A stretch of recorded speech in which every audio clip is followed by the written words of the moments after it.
ආයිබෝවන් හැමෝටම සුබම සුබ දවසක් වෙන්න කියලා ප්‍රාර්ථනා කරනවා. ශ්‍රීධර ඇස්ට්‍රොලොජි මගේ YouTube channel එක හරහා අද අරගෙන එනවා අපි සියලුම දෙනා අවධානය යොමු කළ යුතු කාල සීමාවකට අදාළ පලාපල කතනයන් සහිත වීඩියෝවක්.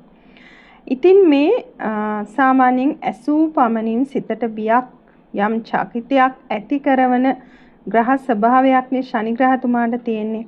ඉතින් එතුමා Tamanගේ ගමන තුල යම් කාල සීමාවකට වක්‍ර වීමක් තවත් විදිහකට කියනවා නම් Tamanගේ ගමන මන්දගාමී ස්වභාවයක් Tamanගේ ගමන තුල මන්දගාමී ස්වභාවයක් ඇති කරනවා. ඉතින් ජූලි මාසේ 27 වෙනිදා සිට මේ දෙසැම්බර් 11 වෙනිදා දක්වා කාල සීමාව. දින වශයෙන් කියනවා නම් දින 137කට අදාළ කාල සීමාවක් තුල ඒ ස්වභාවය ක්‍රියාත්මක කරනවා.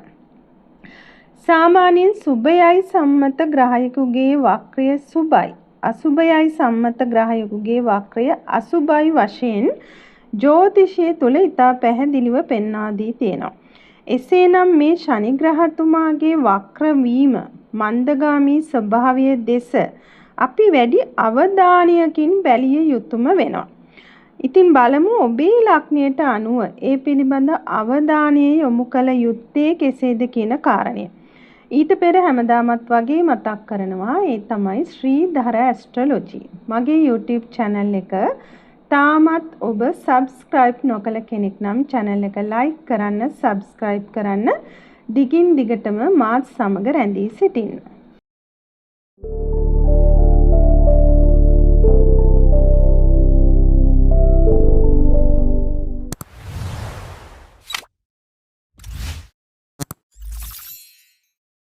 ආදරණීය සිංහ ලග්න හිමි ඔබ ඉතාමත් දැඩි සැලකිලිමත් භාවයක් තබා ගන්නට ඕනේ. ඔබගේ සියලුම කටයුතු තුල කියන කාරණය මුලින්ම පෙන්වා දෙනවා. ඒකට හේතුව තමයි සියලුම සිංහ ලග්න ඔබට ලග්න අෂ්ටම කියන ඒ රාශිය ක්‍රියාත්මක වෙනවා. ඉතින් 8 වන භාවය ජන්ම පත්‍රය තුල තියෙන ඉතාම අසුබදායකම භාවය තමයි 8 වන භාවය. ඉතින් ඒ තුල ගෝචරය වෙමින් සිටින ශනි ග්‍රහතුමා වක්‍ර වීම තරමක් අසුබදායක ස්වභාවයක් ලෙස අකමැත්තෙන් වුවත් පෙන්වා දෙන්නටම වෙනවා. එතකොට ඒ පෙන්වා දෙන්නේ ඔබට බිය තැතිගැන්ම අනිසි තිගැස්මක් ඇති කර ගන්නට නොවේයි. නිසි අවබෝධය ලබාගෙන ඇතිවිය හැකි සියලු අසුබදායක ස්වභාවයන් මග හරවාගෙන ඔබේ ජීවිතය තුළ සියල්ල ඔබ බලාපොරොත්තු වෙන ආකාරයෙන්ම පවත්වාගෙන යන්නට සහ කායිකව මානසිකව ශක්තිමත් භාවයෙන් දෛනික කටයුතු වල නිරත වන්නට අවශ්‍ය දැනුම අවබෝධය තමයි මේ ලබා දෙන්නේ. ඉතින් විශේෂයෙන්ම දැන් අපි පොදු ස්වභාවය කියන්නේ පොදුවේ අපිට කියන්න පුළුවන් ලග්න අෂ්ටමේ රාශික ක්‍රියාත්මක වෙන බව. නමුත් සමහරක් සිංහ ලග්න ඔබට තවත් ඒ රාශික ක්‍රියාත්මක වෙනවා විය හැකියි. මොකද උපතේදී ජන්මපත්‍රය තුල ශනි රවි ග්‍රහතුමා සහ සඳු ග්‍රහතුමියගේ පිහිටීම් වලට සාපේක්ෂව බොහෝ පිරිසකට ජන්මයේ රාශික සූර්ය රාශික ජන්ම අෂ්ටම සූර්ය අෂ්ටම කියන ඒ රාශික එක් වෙලා ඔය ලග්න අෂ්ටමයේ රාශිකයත් සමග ක්‍රියාත්මක වෙනවා. ඒ වගේම තවත් පිරිසකට මේ කාලයේ ගත කරන මහදශා අතුරු දසා විදසා ආදී අසුබදායක ස්වභාවයන් තිබිය හැකි. අන්න ඒ සිංහ ලග්න ඔබ තරමක් වැඩි වශයෙන් සැලකිලිමත් වෙන්නට ඕනේ. දැන් සමහර අයගේ උපතේදී ශනි ග්‍රහතුමා ඉතා ප්‍රබලයි. මේ කාලයේ ගත කරන මහදශා අතුරු දශා විදසා සුබදායක විය හැකි. ඒ අයට යම් සහනදායී ස්වභාවයක් පෙන්වුම් වෙනවා. නමුත් සියලුම දෙනා පොදුවේ තමන්ගේ සියලුම කටයුතු තුළ මේ දක්වා කරගෙන යන කටයුතු වලට වගේම අලුතින් ආරම්භ කිරීමට කරන්නට නියමිත වෙලා තියෙන සියලු කටයුතු තුළ සැලකිලිමත් වෙන්නට ඕනේ. දුරදක්නා නුවණින් කටයුතු කරන්නට ඕනේ.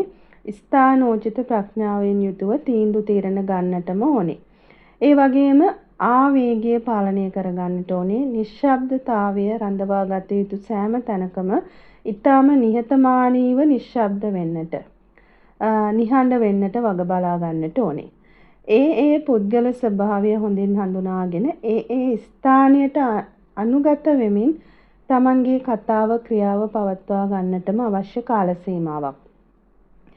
ඒ වගේම අලුතින් ආරම්භ කරන්නට බලාපොරොත්තු සියලු කටයුතු ආයෝජනයන් විශේෂයෙන්ම ඒ වගේම විදේශගත වීම, ඔය වගේ මුදල් ගනුදෙනු වෙන්නට පුළුවන්, දේපල වත්කම් පිළිබඳ ගනුදෙනුවක් වෙන්නට පුළුවන්. ඉතින් ඔය සියල්ල තුළ ඉතා හොඳින් සැලකිලිමත් වෙන්නට ඕනේ. පැවැටිලි වංචා ප්‍රයෝග වලට හසු වෙන්නට පුළුවන්. යම් වැටීම් තැලීම් කිරීම හදිසි අනතුරු ඔය වගේ දේවල් සිදු විය හැකි කියන අවධානම තියෙනවා. වෙනවා නෙමෙයි, මේ කිසිම දෙයක් විය හැකි. ඉතින් නොවන ආකාරයෙන් Tamanව පරිස්සම් කරගන්න අවශ්‍යයි කියන කාරණේ තමයි ඔබ තේරුම් ගන්නට ඕනේ. ඊට අමතරව ඔය කරුණු කාරණා ටික තේරුම් අරගෙන විතරක්මදි Tamanගේ කුසල් බලය බලවත් කරගන්නට ඕනේ. විශේෂයෙන්ම මේ කාල සීමාව තුළ සියලුම සිංහ ලග්න ඔබ විෂ්ණු දෙවියන්ගේ ආශිර්වාදය ගන්නටම ඕනේ.